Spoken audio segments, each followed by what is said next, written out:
কথা হয়েছে কি শোনেন, ওই যে আসল কথা কেউ বলে না, বলে শুধু তা না না না। আমার দাদা আমাকে শিখে গেছে, কাসরি সাহেব। জি জি জি জি জি বাবা, বুঝতে পেরেছি। আমার মা বোনেরা একটু বোঝার চেষ্টা করেন, আমি তো কোরআন থেকে কথা বলতেছি।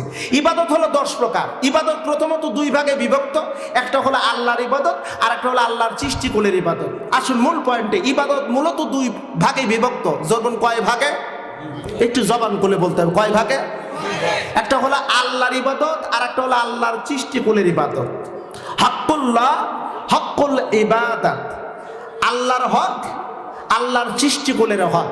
আমরা অনেকে বলি বান্দার হক, না না, আল্লাহর সৃষ্টিকুলের হক।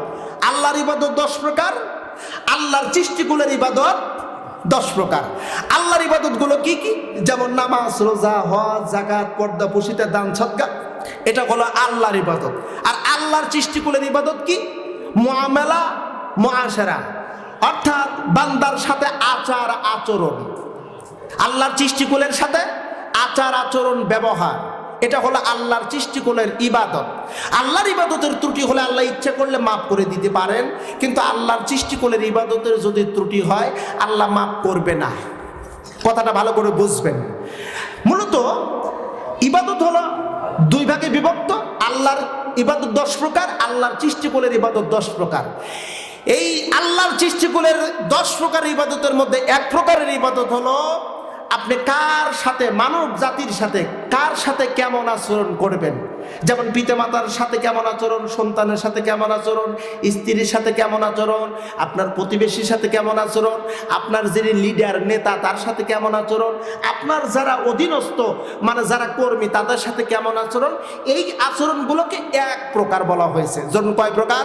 ওয়াকাদা রাব্বুকা আল্লা তা'বুদু ইল্লা ইয়াহু ওয়া বিল ওয়ালিদাইনি ইহসানা ইম্মা ইয়াবলুগান্না ইনদাকাল কিবারা আহাদুহুমা আও কিলাহুমা ফালা তাকুল লাহুমা উফফিন ওয়া লা তানহারহুমা ওয়া কুল লাহুমা কাওলান কারীমা।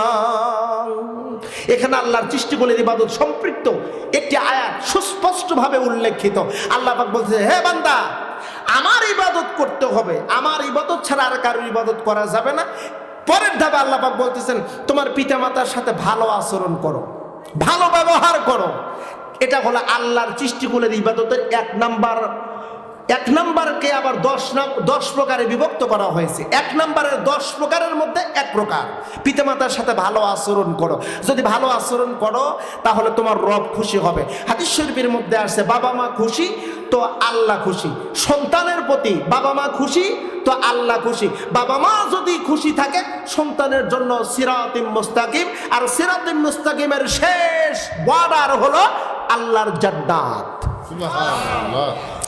পিতামাতার সাথে কেমন আচরণ করতে হবে এ কথা আল্লাহ পাক পরিষ্কারভাবে উল্লেখ করেছেন। তবে সমাজের ভিতর দেখা যায় আমরা যারা সন্তান আছি, অধিকাংশ সন্তান পিতামাতার সাথে ভালো আচরণ করি না। এরকম সন্তান অবশ্য আপনাদের উল্লাপাড়ায় নাই, আছে? পিতামাতার সাথে যদি খারাপ আচরণ করেন, লিখে রাখেন আপনার কিসমত বন্ধ। এই কিসমতে শুধু দুঃখ, দুর্দশা, মুসিবত ছাড়া আর কিছুই না। ভালো আচরণ করবেন, আপনার কিসমত সুপ্রসন্ন করে দিবেন আমার আল্লাহ। আল্লাহ পাক রব্বুল আলামিন বলেন, বান্দা তোমার পিতামাতার সাথে কেমন আচরণ করবে? ইম্মা ইয়াবলুগান্না ইনদাকাল কিবারা, যদি তাদের 2 জনের একজন যদি বার্ধক্য হয়, তোমার তাদের 2 জনের মধ্যে একজন যদি অসুস্থ হয়, মুমূর্ষু যদি হয়, বাবা অথবা মা, তাদের সাথে খারাপ আচরণ তো করতেই পারবে না, বরং তাদের সামনে উফ শব্দটি জোরে করে আওয়াজ করতে পারবে না, এমনকি তাদেরকে ধমক দিয়েও কথা বলবা না। ফালা তানহারহুমা, ধমক দিয়ে কথা বলা যাবে না, বরং তাদের সাথে কথা বলতে হবে কাওলান কারীমা, বিনয়ী, নম্র। যেভাবে কথা বললে বাবা মা খুশি হয়, মিষ্টি মুখে নরম নরম করে কথা বলো। হুকুম কার? আল্লাহর হুকুম।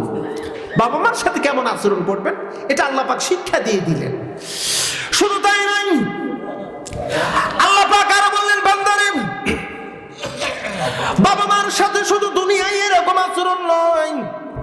তারা যখন দুনিয়া থেকে বিদায় হবে তাদের জন্য মঙ্গল কামনা অর্থে দোয়া করতে হবে। সে দোয়া শিখে দিয়েছেন। আমার সাথে পড়ুন, যাদের বাবা মা দুনিয়া থেকে বিদায় হয়েছে, যাদের বাবা মা এখনো আছে জীবিত, দোয়া করুন, রব্বির হামহুমা কামা রব্বায়ানি সগীরা। আয় আল্লাহ, শৈশবকালে আমাদের বাবা মা যেমন করে কোলে পিঠে করে মানুষ করেছে, যত্ন করেছে, আদর করেছে, সোহাগ করেছে, আল্লাহ কবরের মধ্যে তেমন করে বাবা মা কেউ এমন করে আদর করো।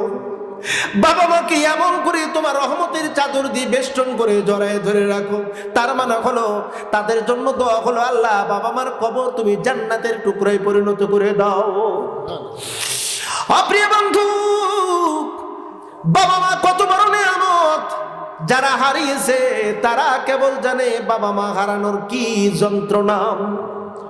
আমি গুলজার, আমি এমন করে বলি মাঝে মধ্যে, বাংলার জমিনের বিভিন্ন প্রান্তরে যখন যাই, বউ যদি ফোন দেয়, বউ ফোন দিয়ে বলে আমার আসার সময় এটা লাগবে, ওটা লাগবে, আমার এই জিনিস লাগবে, সেই জিনিস লাগবে, আনবা কিন্তু।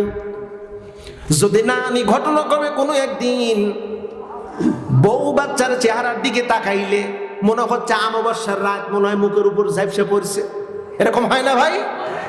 কিন্তু জনম দুঃখী মা বাপ পৃথিবীর যেই প্রান্তরে থাকেন না কেন, আমিও নিজে বাস্তবিক টেলিফোন করে বলেন তোমার শরীর স্বাস্থ্য ভালো আছে কিনা, খাবার খাইছো কিনা। আজকে লম্বা জার্নি করে যখন আসতেছিলাম ফোন দিচ্ছি, আমি বললাম যমুনা সেতু পার হয়েছি। বলো দিক দিয়ে মাহফিলে যাবা নাকি বাড়িতে আসবা? আমি বললাম মা বাড়িতে যাব। আমার মনে আছে, জি মনে আছে আমার। আপনাদের কষ্ট হচ্ছে? কারণ আমাকে তুলে দিয়েছেন 11টার পরে। বিশেষ করে আমি তো জানি যে মানে ম্যাক্সিমাম মাহফিল 10টা বা 9:30টার দিকে তুলে দিলে ভালো হয়। মানে এটা আপনারা করবেন পরবর্তীতে, ভালো করে লক্ষ্য করবেন বন্ধু। বলছি শুধু বাড়িতে আসবো, অলরেডি খাবার তৈরি করা শেষ। মাগরিবের পরে বাসায় ঢুকেছি, খাবার বা এত তাড়াতাড়ি খাবার কেন? বলে তুমি যে আসছাও না খেয়ে আসছো, আমি তো জানি, এই জন্য খাবার প্রস্তুত করে রেখেছি। এটি হলো মা, এটা হলো মা।